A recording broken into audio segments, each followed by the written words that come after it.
Hello everyone, good morning.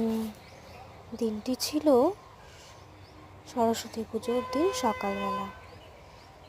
তো মা সরস্বতী আমার ছাদ বাগানে পুরো ফুলে ঢেলে দিয়েছে। একদম কি সুন্দর ফুলগুলো ফুটেছে, দেখতে খুব সুন্দর লাগছিল। আমি আর লোভ সামলাতে পারিনি, যথারীতি আমিও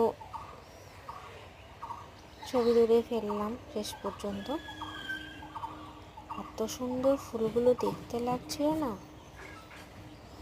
খুব সুন্দর দেখতে লাগছিল ফুলগুলো, নানান ধরনের ফুল। এই ফুলের পরিচর্যা যদিও আমার বাবা করে, এত সুন্দর ফুলগুলো অসাধারণ লাগছিল দেখতে।